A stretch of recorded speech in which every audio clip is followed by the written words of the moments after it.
Hello, welcome back to Go-Gib. So today we will learn the summary of Wide Sargasso Sea by Rhys. So first of all we will go through the characters. So our first character is Antoinette Causeway. She is our troubled protagonist. From a less than splendid childhood to an arranged marriage, she struggles to deal with the problems created by family, legacy, social status, gender roles, race, and a volatile society. Next is Edward Rochester. Generally, he is the unnamed Englishman. Uh, he can serve as our antagonist. From the start, he displays pride and selfishness. Rochester can also be extremely controlling and is unsympathetic to the views of others. Then comes Christophine, a servant of Antoinette. She is loyal to the Causeways and the Causeways only. Christophine as a deep resent of English colonizer, as she views them to be greedy scoundrels that cause the mental degradation of Annette and Antoinette. So, who is Annette? Now, we will see the character of Annette, the mother of Antoinette. Annette is the second wife of Alexander Causeway and later the second wife of Mr. Mason.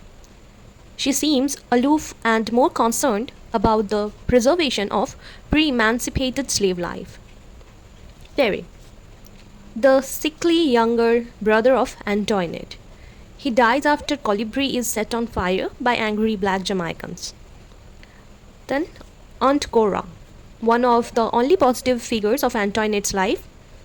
She cares for Antoinette after the destruction of Colibri but later sends her off to Creole convent. Aunt Cora does not support the union between Antoinette and Edward Rochester. And the character, Tia, Antoinette's only childhood friend. She throws a rock at Antoinette when she runs towards her in the midst of the chaos of Colibri's destruction. Mr. Mason, Annette's second husband. He insists on staying at Colibri's date despite protest from his wife. After Annette's death, he spends most of his time elsewhere in the Caribbean and away from Spanish. So, this play is set on a town, Jamaica. And later Antoinette Mason, in her later years, she will be known as Bertha. So now, let's see the summary. Antoinette Causeway is a beautiful young Creole heiress growing up in Jamaica just after the Emancipation Act of 1833. Her parents are ex-slave owners whose plantation, Colibri Estate, is now in disrepair. She lives with her widowed mother, Annette, and her handicapped brother, Perry. The servants gossip cruelly about the Causeways' discreditable reputation. The one exception is the servant Christophine, a Martinique woman who has been overseeing and protecting the Causeways. Annette does not spend much time with her daughter. Thus leaves Antoinette to her only childhood friend Tia. Once, however, when Antoinette and Tia go swimming together, Tia betrays Antoinette and steals her pennies and her dress. Antoinette returns home in Tia's dress, which Annette sees as a disgrace.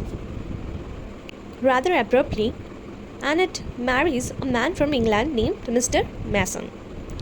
He has Colibri renovated and believes he can live there in control of the servants. The racial tension is high, however, and one night, the freed stage a protest outside of the house. They are carrying torches and end up setting the house on fire. Perry is fatally injured.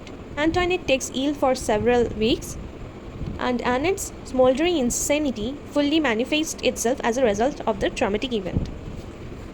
Mr. Mason abandons them, traveling away from Jamaica for months at a time. Antoinette's aunt, Cora, enrolls her in a convent school. There she is educated alongside other Creole girls. When she is 17, Mr. Mason visits more frequently and plans to present Antoinette to his English friends. Now, in the next part, we see Antoinette is now married to an Englishman. He and Antoinette go to a honeymoon home called Grand Boys. which had belonged to Antoinette's mother. The Englishman married Antoinette for money. He did not know her or her family. Mr. Mason's son, Richard, had arranged the marriage. At Grand Boys, the man is uncomfortable with the exotic surroundings and gossiping servants. Christophine is there and he sees her as a threat to his authority over Antoinette. His relationship with Antoinette is unstable. It becomes worse after he receives a letter from Daniel Cosway stating that Antoinette and her family are insane. He then begins to see what he thinks are signs of her madness. Antoinette wants her husband to love her again. She asks Christophine for help. Christophine practices obey and reluctantly gives Antoinette a drug to make the man disarouse. That evening, Antoinette tries to explain her side of the story behind Daniel Cosway's letter. They argue and he begins calling her Bertha because it is a name he likes. Finally, they go to Antoinette's room. There he drinks drug, wine, and becomes ill. The servant Amelia, who has been often flirted with him, comforts him. They sleep together right next to Antoinette's room. Antoinette has heard everything and leaves the next morning. She goes to Christophine. When she returns to Grand Boys, she goes to her room and gets drunk. She and her husband fight and she bites his arm. Christophine then gives Antoinette's feeling a voice as she approaches a man for causing Antoinette to break down. She tells him to leave Antoinette with her and go back to England. He decides to leave for England with Antoinette. So, part 3, we see Antoinette is locked in the attic of a man's home in England. Grace Poole is the woman hired to watch her. Antoinette goes from violent to melancholy. She doesn't realize she is in England and has nostalgic memories of Jamaica. She dreamed of sneaking downstairs and setting the house on fire. Finally, she takes candle, descends the stair.